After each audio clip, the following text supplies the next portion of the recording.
नाज़रीन आदाब, खबरनामे में आपका खैर मकदम है। मैं हूं ज़ीशान अहमद। पेश है इस वक्त की अहम सुर्खियां। वज़ीर आज़म नरेंद्र मोदी ने कहा सियासत में मिशन लाएं, एम्बिशन नहीं। अपने पहले पॉडकास्ट में वज़ीर आज़म ने कहा हम गैर जानिबदार नहीं हैं, हम अमन के हक में हैं।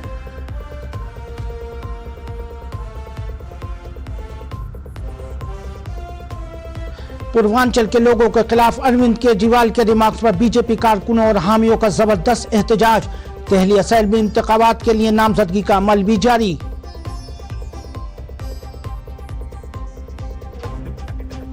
संभल शाही मस्जिद कमेटी की अर्जी पर सुप्रीम कोर्ट ने उत्तर प्रदेश हुकूमत को जारी किया स्टेटस रिपोर्ट दाखिल करने का नोटिस।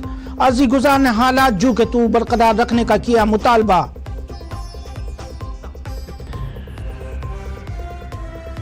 छत्तीसगढ़ के बीजापुर में 23 नक्सली इंतहा पसंदों ने डाले हथियार डालने वालों में मध्य प्रदेश और महाराष्ट्र के इनाम याफ्ता नक्सली भी शामिल। प्रयागराज में महाकुंभ के लिए आकाशवाणी का खुसूसी रेडियो चैनल कुंभ वाणी शुरू। महाकुंभ के बारे में तमाम मालूमात 103.5 मेगाहर्ट्ज पर होंगी दस्तयाब।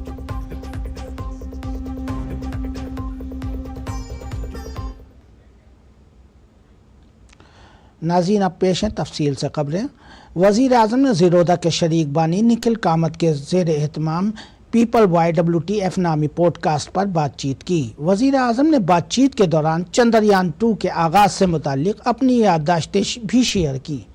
उन्होंने कहा कि अगर सियासी क़यादत टीम की कामयाबी का क्रेडिट लेती है तो नाकामी का क्रेडिट लेने में भी उसे सबसे आगे होना चाहिए। उन्होंने कहा कि ऐसे वक्त में सबसे बड़ी जिम्मेदारी टीम की हौसला अफजाई और इसे अगले मिशन के लिए तैयार करना है। जिस दिन चंद्रयान 2 का लॉन्चिंग होने वाला था, मुझे कई लोगों ने कहा था साहब नहीं जाना चाहिए। मैंने कहा क्यों? बोले साहब ये तो अनसर्टेन होता है, दुनिया में हर देश फेल जाते हैं, 4-4, 6-6 बार करने के बाद होते हैं, आप जाएंगे और कुछ हो गया तो मैंने कहा क्या है, अपयश लेने की मेरी कोई जिम्मेवारी नहीं। क्या मैं गया और हुआ ऐसा कि चंद्रयान लॉन्चिंग में हम लास्ट सेकंड बिखर गए। सारे वहां बैठे हुए लोग परेशान थे। प्रधानमंत्री को कहने की हिम्मत नहीं थी किसी की। लेकिन मैं टेक्नोलॉजी की जितनी समझ मैं देख पाता था कि हाँ कुछ गड़बड़ लग रही है, नहीं चल रहा है।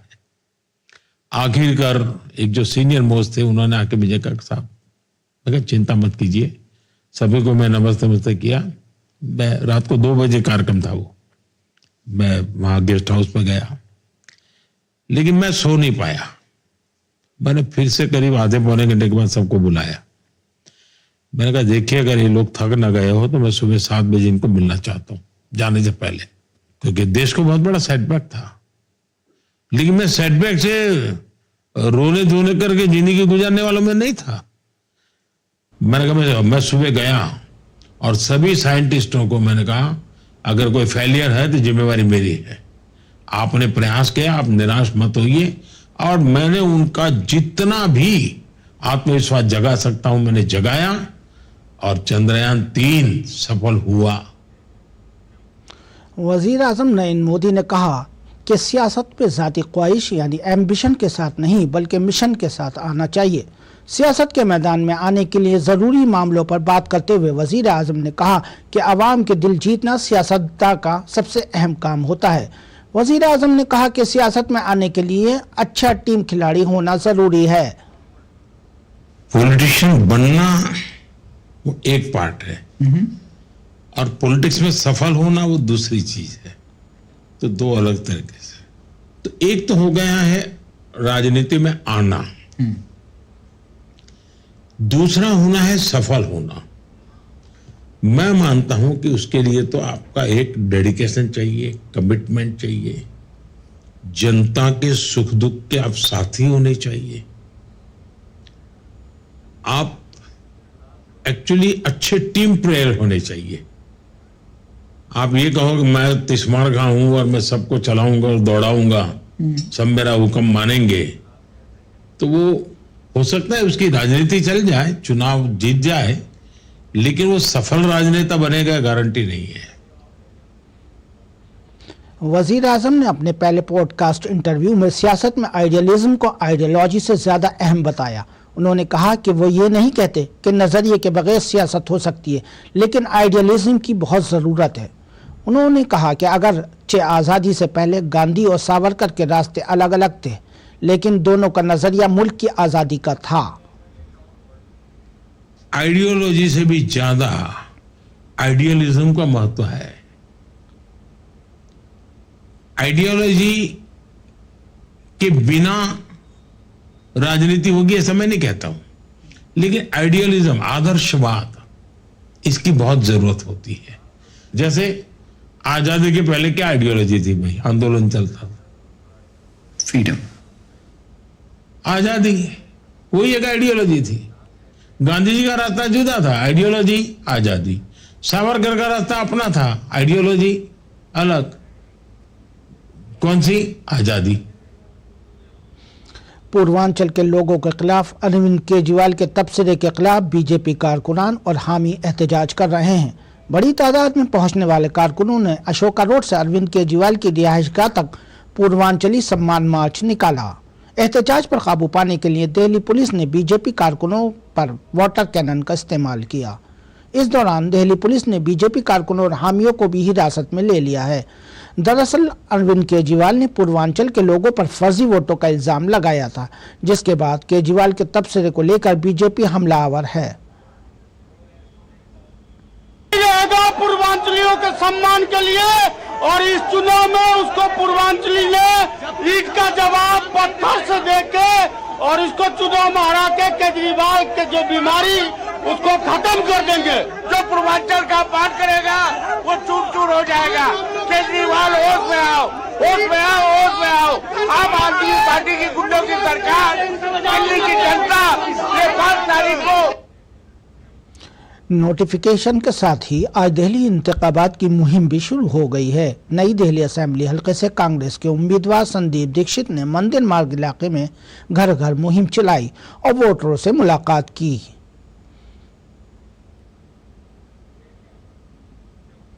इलेक्शन कमीशन ने आज दिल्ली असेंबली इंतखाबात के लिए नोटिफिकेशन जारी किया, जिसके बाद उम्मीदवार आज से 17 जनवरी तक कागजात नामजदगी दाखिल कर सकेंगे। कागजात नामजदगी की जांच पड़ताल 18 जनवरी को होगी। उम्मीदवारों के पास 20 जनवरी तक अपना उम्मीदवार वापस लेने का इख्तियार होगा। जिन नशिस्तों पर सियासी जमातों ने अपने उम्मीदवारों का ऐलान कर दिया है। इस बार दिल्ली में आप, बीजेपी और कांग्रेस के दरमियान सख्त मुकाबला आ रही है। दिल्ली में 5 फरवरी को एक मरहले में इंतखाबात होंगे और वोटों की गिनती 8 फरवरी को होगी। छत्तीसगढ़ के बीजापुर जिले में 13 माओवादियों ने पुलिस के सामने कुछ सुपुर्दगी की। हथियार डालने वालों में ऐसे नक्सली भी शामिल हैं जिन पर 13 लाख रुपए का इनाम था। जिन नक्सलियों ने कुछ सुपुर्दगी की है उनमें सीसीएम उदय और कटकम सुदर्शन के भी शामिल हैं। हथियार डालने वाले माओवादी मध्य प्रदेश और महाराष्ट्र के गोंडिया डिवीजन में सरगर्म रहे हैं। हथियार डालने वालों को हुकूमत की बहाली की पॉलिसी के तहत सहूलियात दी जाएंगी। फिलहाल हर एक को 25,000 रुपए की नकद रकम दी गई है। हुकूमत की जानिब से इस पर 5 लाख रुपए का इनाम रखा गया था। मोना काकेम और सुखराम हमेला के अलावा 1 लाख रुपए के इनाम वाले नक्सली देवे मदकुम उर्फ चांदनी और 1 लाख रुपए के इनाम वाले नक्सली तंदुल ओलम ने भी हथियार डाल दिए हैं। CRPF, DRG, STF, cobra, Bastar fighter के संयुक्त प्रयासों से क्षेत्र में नवीन कैंपों की जैसे जैसे स्थापना हो रही है और नियत निर्णानार के तहत विकास की योजना जैसे ही इन क्षेत्रों में पहुंचती जा रही है तो इनसे प्रभावित होकर माओवादियों ने आत्मसमर्पण किया है। आत्मसमर्पण करने पर इन्हें उत्साहवर्धन हेतु छत्तीसगढ़ शासन की आत्मसमर्पण एवं पुनर्वास नीति के तहत 25-25 हजार रुपए नगद प्रोत्साहन राशि प्रदान की गई है। सुप्रीम कोर्ट ने संभल शाही मस्जिद कमेटी की अर्जी पर नोटिस जारी किया है। अदालत ने यूपी हुकूमत से स्टेटस रिपोर्ट दाखिल करने को कहा। मस्जिद कमेटी ने अपनी दरखास्त में मस्जिद के दाखिले की सीढ़ियों के करीब वाक़े कुएं के बारे में हालात जू के तू बरकरार रखने का मुतालबा किया है। अदालत ने संभल इंतजामिया से कहा कि वह कुएं के बारे में म्यूनिसिपैलिटी की तरफ से जारी करदा नोटिस पर अमल दरामद न करे।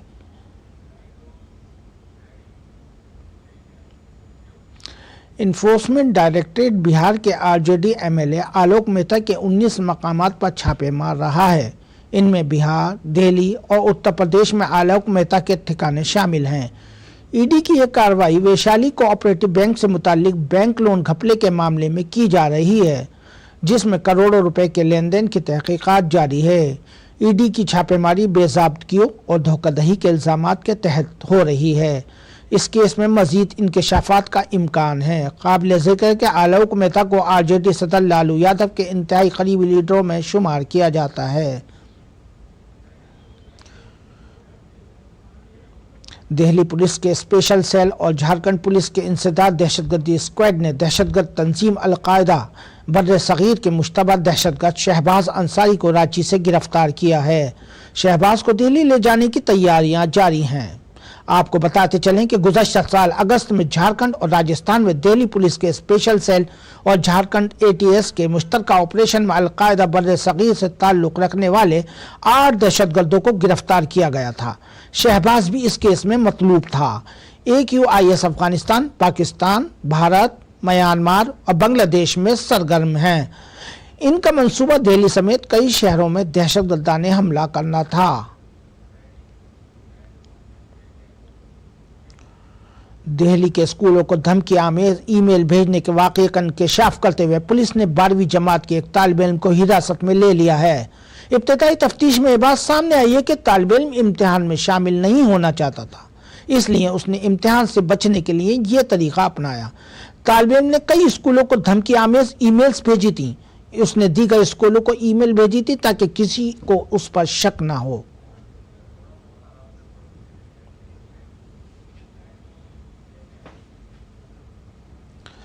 महाकुंभ शुरू होने में सिर्फ चंद दिन बाकी हैं और प्रसार भारती ने इसकी कवरेज के लिए खुसूसी इंतजामात किए हैं। महाकुंभ की कवरेज के बारे में मालूमात देते हुए प्रसार भारती के चेयरमैन नवनीत कुमार सहगल ने कहा कि महाकुंभ से मुतालिक तफसीली प्रोग्राम को आवाम तक पहुंचाने के लिए खुसूसी टीमें तैयार की गई हैं। काबिल जिक्र है कि सूरत हाल की मुकम्मल कवरेज के लिए 40 से ज़ायद कैमरे नस्ब किए गए हैं। माननीय प्रधानमंत्री जी का जो एक उनका लक्ष्य है, एक डिजिटल, स्वच्छ और भव्य दिव्य कुंभ का आयोजन, उसको जन जन तक पहुंचाने के लिए प्रसार भारती विशेष प्रयास कर रहा है। हमारे दोनों, जैसे ये कुंभवाणी का रेडियो चैनल है, इसके साथ साथ हमारा जो डीडी नेशनल है और डीडी न्यूज़ है, वो लगातार इसको पूरे कुंभ को, पूरे जो विभिन्न स्नान के उत्सव हैं और जो कुंभ क्षेत्र में अखाड़ों द्वारा जो विभिन्न आयोजन होते हैं, उन आयोजनों को भी उनका सजीव प्रसारण और उनका जो है रिकॉर्डेड प्रसारण, दोनों तरह से वो पूरे कुंभ के समय में चलाता रहेगा। हमने विशेष टीमें लगाई हैं, 4 से अधिक प्रोडक्शन सेंटर और सुविधाएं यहाँ सृजित की हैं ताकि इस सनातन परंपरा को पूरी दुनिया तक पहुंचाया जा सके। नाजरीन, आपको बता दें कि उत्तर प्रदेश में एक तरफ महाकुंभ की तैयारियां जोर शोर से जारी हैं, तो दूसरी तरफ वहां महाकुंभ और वक्फ के दरमियान भी घमासान जारी है। वक्फ का ये दावा है कि महाकुंभ की ज़मीन वक्फ की ज़मीन है। आइए सुनते हैं इस सिलसिले में दोनों फरीकों के ख्यालात क्या क्या हैं।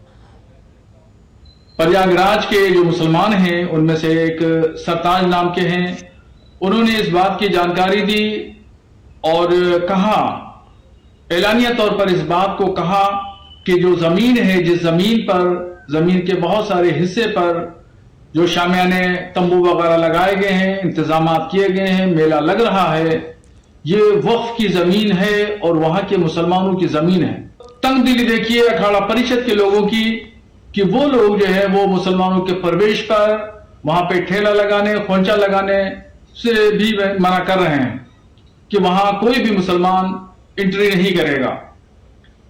प्रयागराज में तो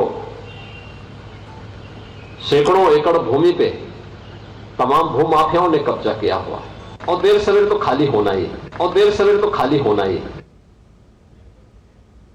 जो कुंभ है वो बहुत प्राचीन है और जो कह रहे हैं कि उस समय इस्लाम का जन्म भी नहीं हुआ था, तब से ये कुंभ बराबर चलता आ रहा है। किस समय में ये कुंभ है और कैसे है ये सब इतिहास उनको पता नहीं है, इसीलिए कह रहे हैं कि वक्फ बोर्ड की ज़मीन में है। ऐसा नहीं है, वक्फ बोर्ड की ज़मीन यहाँ नहीं है, यहाँ तो सारे देवताओं की है। वक्फ बोर्ड की सारी जमीनें सरकार की हो जानी चाहिए। अनाधिकार चेष्टा है। धर्म के नाम पर देश का बंटवारा कराने वाले इस देश में भूमि को हथियाने का माफिया बन चुके हैं वक्फ बोर्ड के नाम से। कुछ कट्टरपंथी मुसलमान देश के अंदर माहौल को बिगाड़ना चाहते हैं। ये माहौल बिगाड़ करके क्या कांग्रेस ने कहा था कांग्रेस माहौल बिगाड़ रही है कि भारत में बांग्लादेश ऐसी स्थिति पैदा करेंगे? जिस समय इस्लाम की पैदाइश नहीं हुई थी उस समय से कुंभ मेला लग रहा है। ये जो कुंभ मेला है, कुंभ मेले पर इस ढंग का बयान देना और राहुल गांधी, उद्धव ठाकरे, लालू यादव, अखिलेश यादव सबकी जुबान बंद क्यों है? सबके मुंह में बर्फ क्यों जम गया? अयोध्या में रामलल्ला की मूर्ति की प्राण प्रतिष्ठा की पहली सालगिरह बहुत धूमधाम से मनाई जाएगी। प्रतिष्ठा द्वादशी के मौके पर पूरे अयोध्या को सजाना शुरू कर दिया गया है। अयोध्या के तमाम घाटों और रूहानी मकामात की खूबसूरती का काम मुसलसल जारी है। इसके लिए तैयारियां जोरों शोर से की जा रही हैं। अयोध्या आने वाले लोग इस अजीमुशान तकरीब का हिस्सा बनेंगे। इसमें पवेलियन और यज्ञशाला में क्लासिकी सकाफती परफॉर्मेंस होगी। इसके अलावा रसूमात और रोज़ाना रामकथा की तकरीरें भी शामिल हैं। हमारे नुमाइंदे अजय मिशन ने इसका जायजा लिया। पेश है खास रिपोर्ट। श्री अयोध्या धाम में भगवान श्री रामलला की प्राण प्रतिष्ठा के 1 वर्ष पूरा होने के अवसर पर जो कार्यक्रम निर्धारित किया गया है उसे नाम दिया गया है प्रतिष्ठा द्वादशी का, क्योंकि वो शुभ दिन 22 जनवरी 2024 को थी पूर्व द्वादशी और इस साल ये पड़ रही है 11 जनवरी 2025 को। तो 11 जनवरी, 12 जनवरी और 13 जनवरी 3 दिन का एक विशेष कार्यक्रम यहाँ पर श्री अयोध्या धाम में कराया जा रहा है। मैं इस वक्त खड़ा हूँ लता मंगेशकर चौक पर, जहाँ पर लोगों के आने जाने का सिलसिला लगातार जारी है। साल के पहले दिन 5 लाख लोगों ने दर्शन किए थे और ये जो संख्या है वो लगातार बढ़ रही है। जो कार्यक्रम है अब वो सार्वजनिक हो चुका है। मुख्यमंत्री योगी आदित्यनाथ ठीक सुबह 10 बजे 11 जनवरी को इस कार्यक्रम की शुरुआत करेंगे और इसे नाम दिया गया है महाभिषेक। श्री रामलला के महाभिषेक का आयोजन जो किया गया है उसका नेतृत्व खुद मुख्यमंत्री योगी आदित्यनाथ करेंगे और भोग श्रृंगार के बाद में जो महाआरती होगी वो होगी 12 बजे ठीक अभिजीत मुहूर्त में, जब भगवान श्री राम की प्राण प्रतिष्ठा हुई थी ठीक उसी क्षण। और आप इसका सीधा प्रसारण दूरदर्शन के सभी नेटवर्क्स पर देख पाएंगे, जिसका विशेष प्रबंध प्रसार भारती परिवार ने किया है। और मेरे पीछे जो आप देख रहे हैं भगवान सूर्य, उसके पीछे जो ये सड़क जा रही है वो सीधे जा रही है हनुमानगढ़ी और श्री राम जन्मभूमि, जहां पर सारी व्यवस्थाएं की जा चुकी हैं। 5 मुख्य स्थान हैं आयोजन के जिसमें ये तमाम कार्यक्रम किए जाएंगे। सबसे पहले यज्ञ मंडप में जो शुक्ल यजुर्वेदीय होम हवन का आयोजन किया जाएगा, उसी यज्ञ मंडप में श्री राम सूक्त, जो पुरुष सूक्त, श्री सूक्त, विष्णु सहस्त्रनाम और गणपति अथर्व शीर्ष जैसे सूक्तों का पाठ किया जाएगा। जो प्रार्थना मंडप है उसमें भगवान की राग सेवा की जाएगी। शाम को बहुत ही विशेष कार्यक्रम होने जा रहा है। ठीक गर्भगृह से बाहर जब भगवान श्री राम लला को बधाई सुनाई जाएगी, वो 6 बजे से लेकर के रात में 9 बजे तक, क्योंकि भगवान श्री राम को अयोध्या के वासी बहुत ही प्रिय हैं और अवधी भाषा में उनको बधाई सुनाई जाएगी। तो इस मुख्य कार्यक्रम के अलावा जो सामान्य जन है वो यात्री सुविधा केंद्र के प्रथम स्थल पर सुबह 7 बजे से लेकर के शाम के 8 बजे तक श्री रामचरितमानस का सस्वर पाठ सुन सकते हैं, उसमें सम्मिलित हो सकते हैं। और अंगद टीला एक ऐसा विशेष स्थान है जहां पर सभी लोगों को आमंत्रित किया गया है, जिसमें सांस्कृतिक संध्या, भगवान श्री राम की कथा का आयोजन किया गया है। तो 5 जगहों पर ये जो विशेष कार्यक्रम किए जा रहे हैं और इस तरह के कार्यक्रम जो आप देख रहे हैं अपने अपने राम, डॉक्टर कुमार विश्वास, मालिनी अवस्थी जैसे जो प्रसिद्ध कलाकार हैं वो भगवान श्री राम की कथा और जो संगीत सेवा जो है वो देने जा रहे हैं। तो ये जो 3 दिन है 11, 12 और 13 चतुर्दशी तक, द्वादशी, त्रयोदशी और चतुर्दशी पौष मास की, उसके लिए अयोध्या पूरी तरह से तैयार है। और उमंग उल्लास अगर मैं कह पाऊं तो जो दीपावली के वक्त होता है, जो रामनवमी के वक्त होता है, जो कार्तिक अमावस्या के वक्त होता है, वही इस वक्त प्रतिष्ठा द्वादशी के अवसर पर भी देखा जा रहा है। पहला मौका है इस वर्षगांठ को मनाने का और यह परंपरा लंबे समय तक अयोध्या में चलने वाली है। कैमरामैन शिव सुमन के साथ अजय मिश्र, डीडी न्यूज, श्री अयोध्या धाम। भारत नेपाल मुश्तरका फौजी मश्क सूर्य किरण का 18वां एडिशन नेपाल में जारी है। ये मश्क इंसदादी दहशतगर्दी और चैलेंजिंग खित्तों में ऑपरेशंस पर मरकूज है। फौजियों की सख्त मशकें सिखाई जा रही हैं, जैसे जंगल की बका, घात लगा के हिकमत अमली, हेलीबॉर्न ऑपरेशन, शहरी जंगी तरबियत और हिकमत अमली की मशकें उन्हें जदीद जंगी हालात के लिए तैयार कर रही हैं। सूर्य किरण 18 दोनों ममालिक की फौजी बरतरी, अमन और बाहमी ताउन के मुश्तरका अज़्म की मिसाल है। लोकसभा स्पीकर ओम बिरला आज गवर्नर्स में दौलत मुश्तरका, स्पीकर्स और प्रिसाइडिंग ऑफिसर्स कॉन्फ्रेंस की स्टैंडिंग कमेटी की मीटिंग की सदारत करेंगे। वो 28वें CSPOC की मेज़बान के तौर पर इस मीटिंग की सदारत करेंगे। ये साल 2026 में भारत में मुनक्किद होगी। इसमें 52 ममालिक के मुक़र्रिरीन और प्रिसाइडिंग अफसरान शिरकत करेंगे। लंदन में मीडिया से बात करते हुए ओम बिरला ने कहा कि भारत के लिए अपने मुतहर्रिक जमहूरी निज़ाम, जमहूरियत की जाए पैदाइश और उसके पार्लिमानी निज़ाम के 75 साल सफ़र को जाहिर करने का एक मौका है। उन्होंने कहा कि वज़ीर आज़म नरेंद्र मोदी की क़यादत में मुल्क तेज़ी से तरक्की की जानिब गामज़न है। दिल्ली NCR समेत पूरा शिमाली भारत धुंध की जद में है। सड़कें और दरख्त, हर चीज़ धुंध में ढकी हुई हैं। सूरत हाल ऐसी है कि सामने से आने वाली गाड़ियां भी साफ नजर नहीं आ रही हैं। खास तौर पर शाहराहों पर धुंध की घनी चादर है। दिल्ली NCR समेत कई रियासतों में बारिश हो सकती है। उत्तर प्रदेश में भी शदीद सर्दी है। महकमा मौसमियात ने सर्द मौसम और धुंध की वजह से दिल्ली में ऑरेंज अलर्ट जारी किया है। रियासत के बेशतर अजला धुंध की चादर में ढके हुए हैं। नई वेस्टर्न डिस्टर्बेंस के फाल होने की वजह से उत्तर प्रदेश के कई इलाकों में बारिश हो सकती है। धुंध की वजह से गुज़श्ता हफ्ते से रेल और फ़िज़ाई खिदमात भी मुतासिर हैं। शिमाली रेलवे की कई ट्रेनें ताख़ीर से चल रही हैं। इसके अलावा कई परवाज़ों के औकात में भी तब्दीली की गई है।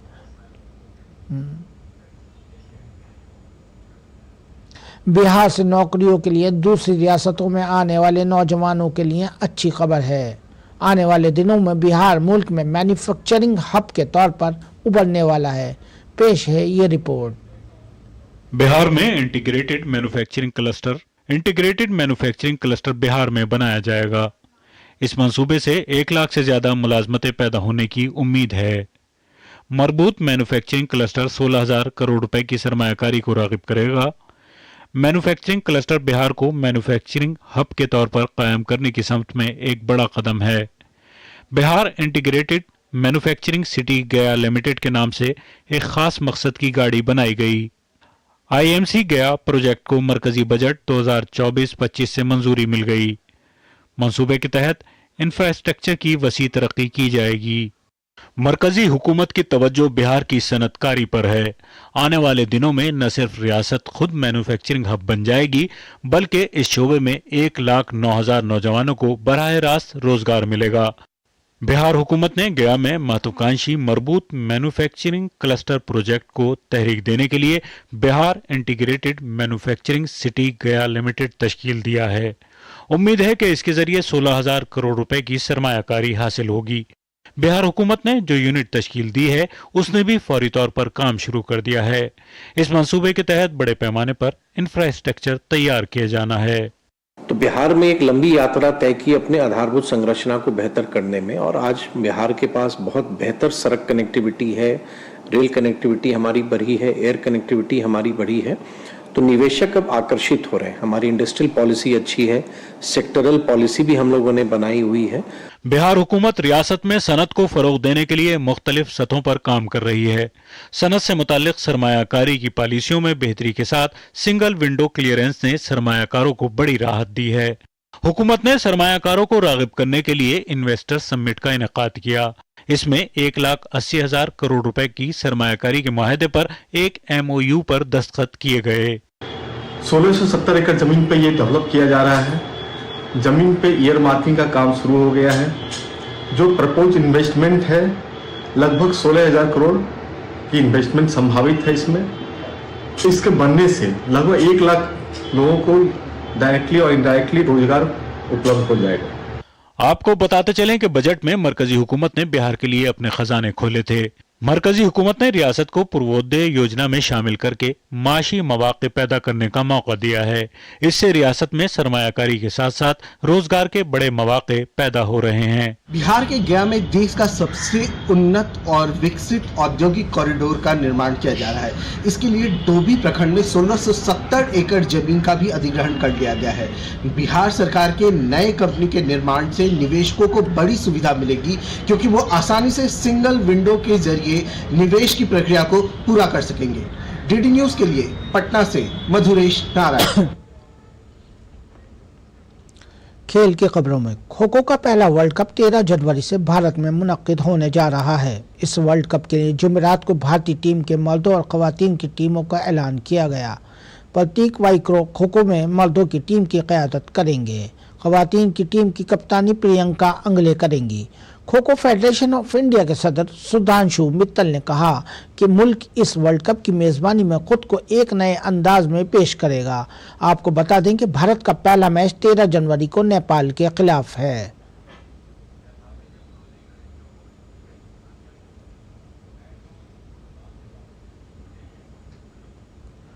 नाज़रीन, खबरनामा अब यहीं ख़त्म होता है। हमारी पूरी टीम को दीजिए इजाज़त। आदाब।